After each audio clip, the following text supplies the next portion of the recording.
Hi guys. Happy Friday. Hopefully Friday means that you'll get to relax the next couple days. Maybe catch a church service online. Get a chance to pray and worship with your family. Remember yesterday we started a new kind of sort of sub-unit, small unit, Christianity and COVID-19. Trying to think Christianly about COVID-19. And there's going to be different layers to it. We're starting with the kind of idea like, should COVID-19 cause doubt?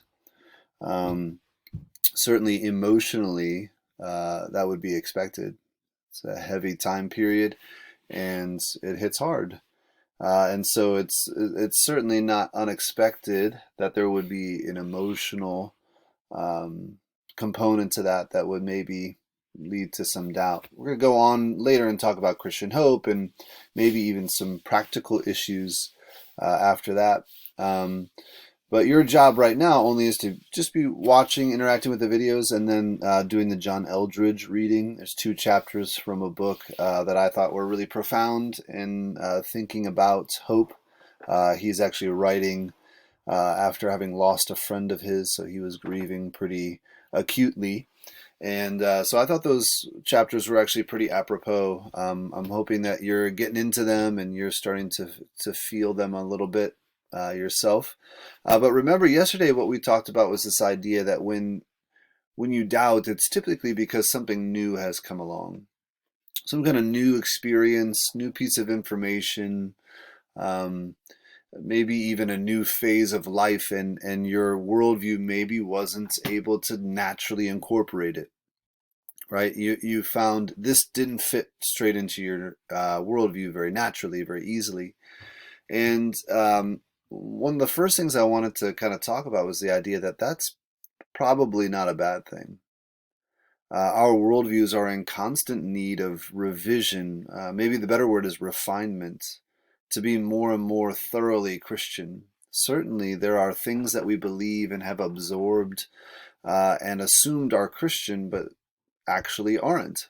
Um, Ideas that we assume are biblical, but actually can't be found in the Bible. There's really easy examples of that. I didn't give any yesterday, but if we were to sort of travel around America and say the phrase "God helps those who help themselves," where's that found?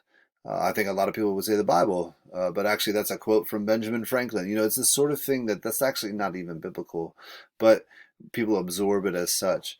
So when something new comes along, we may either have to change our thinking about that thing, realize we weren't thinking correctly about it, or we may actually see that our worldview needs to be refined.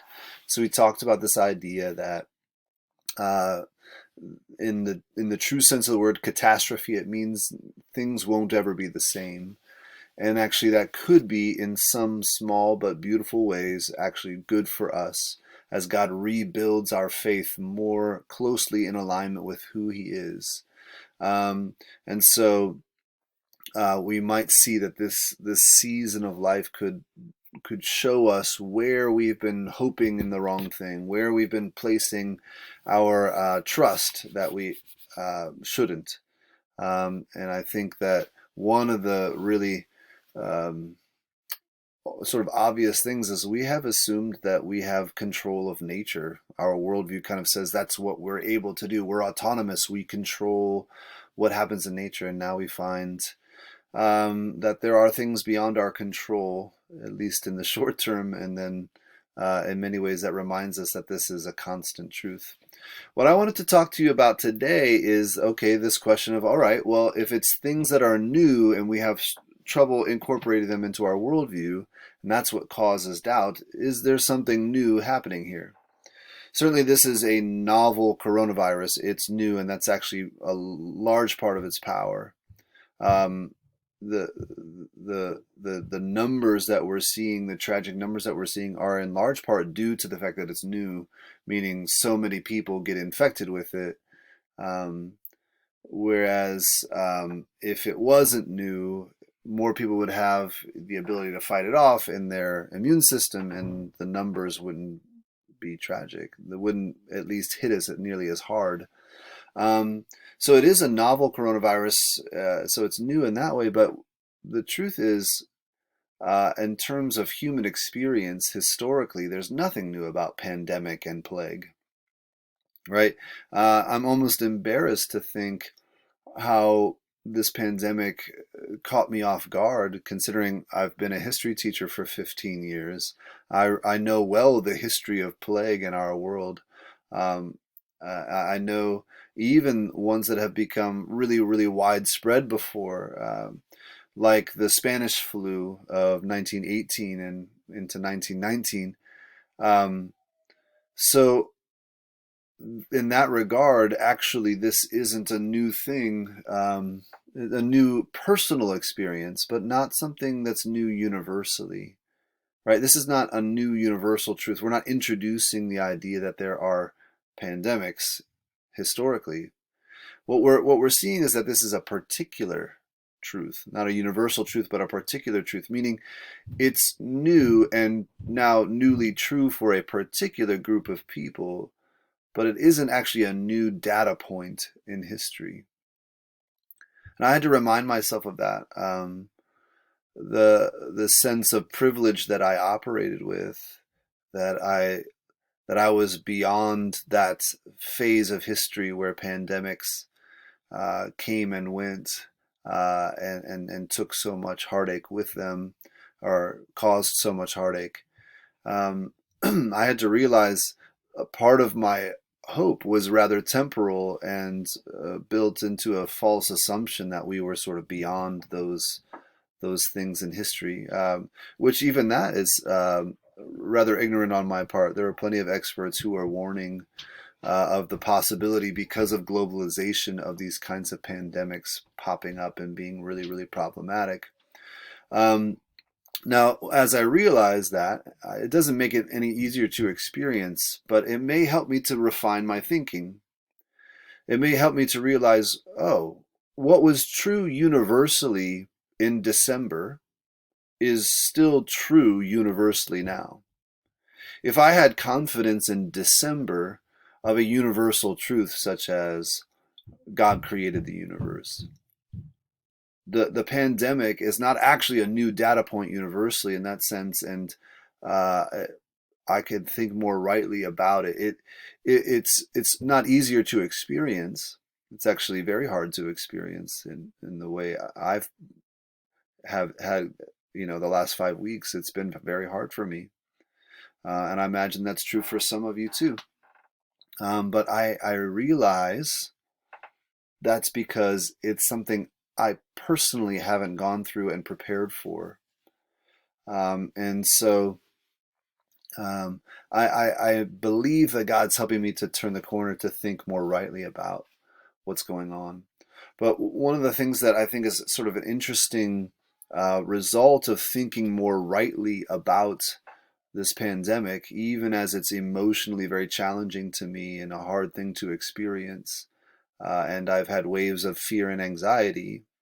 Even though those things are true, I can also see that there are ways that Christianity handles the pandemic better than other worldviews do.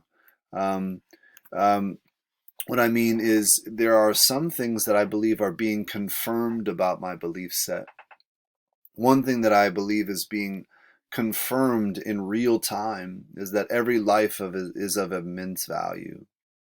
Now, there's certainly lives that I'm closer to and would be shaken more deeply to have lost, but what we're realizing when we see these numbers is that every single life is of immense value, and not every worldview can explain that very well. Most worldviews can only say, well, it feels like they're of immense value. We've evolved to believe that every life is extremely valuable. We've reasoned our way to this, but that's paper thin. In the Christian worldview, this value is real. It has roots. It has foundation, and so what we see is that these lives are immensely valuable. We shed tears for them, even if they are yet strangers to us. And what we find is that this is true across the age, right? Obviously, the numbers say that coronavirus or COVID-19 hits people who are older more tragically. Their outcomes are more consistently, or more, a higher percentage of their outcomes are negative, and we realize it's still heartbreaking. Uh, it started in China, although I have heard many reports of the church standing tall in China, but it has worked its way around the globe through different areas and different people with different belief sets, and we realize it doesn't matter what you believe, a lost life is a tragedy. Doesn't matter if you had underlying health issues and this pushed you over the edge, if you want to sort of hold it at arm's length that way, it's still a tragedy. It doesn't matter if it was France or Germany or Italy or Iran, it's all tragic. And there's not that many worldviews that actually that naturally handle that this is real tragedy rather than just a feeling of tragedy. Because in the naturalistic worldview, um, all that's really happening is a short accidental lifespan is accidentally being shortened. In the Christian worldview, loved ones, those who are made in the image of God and immensely cared for, are being lost. But in the naturalistic worldview, all that's happening is that an accidental life form is accidentally being shortened by a comparatively tiny time frame. In the billions of years of the universe, what's the loss of 5 years? What's the loss of 10 years? What's the loss of 25 years? Right? And I don't think the naturalistic worldview handles the tragedy that we're actually experiencing nearly as well as Christianity does. We're also finding that human beings are more than material. Part of the difficulty of this era or this time period is the social isolation and the way that our human needs are more than just physical. My children have had plenty to eat, but they are impacted by this stay-at-home order. They're impacted socially and they're impacted, I think, spiritually already, with more questions or maybe more of a sense of the weight of things. It's clearly true. Human beings are impacted more than just physically, and we have to ask, okay, what worldviews handle that the best? The one that is pronounced to me, though, is that I have a constant feeling that this is not how it ought to be, that this is wrong. This isn't the way it should be. Any particular death, any single death is true, but then stack them on top of each other, and what we find is a very real instinctive sense that this is not how it was supposed to be. And of course, if naturalism is true, then we can't say that at all. There's nothing out of alignment with naturalism what's happening. This is perfectly natural and normal within the naturalistic worldview.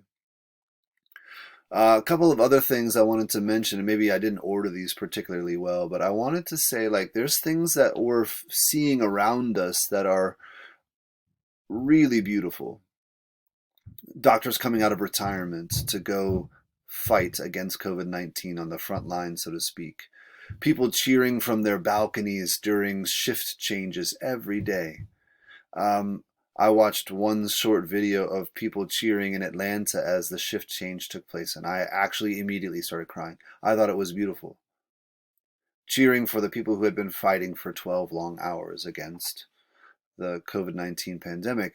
And if I want to call those things right and good and beautiful, I have to have a worldview that can support the idea that there are transcendent principles by which I can judge things as right and good and beautiful. And you know what? There's not that many worldviews that can do that. There are plenty of worldviews that smuggle those ideas in, that sort of incorporate them and under the cloak of human experience, but they can't actually argue for them. They can experience beauty, but can't argue for beauty. They can experience goodness, but can't argue for goodness. And one of the things I'm struck by most is the way that many ethicists and scientists and politicians are actually out ahead of the idea. Like, when we get to a vaccine, when we get to efficacious medicines, we need to be out ahead of it so that everybody has access to it, not just the elite, not just the rich. Why would that be right and good in a naturalistic worldview? The naturalistic worldview says the rich get richer and the powerful get more powerful.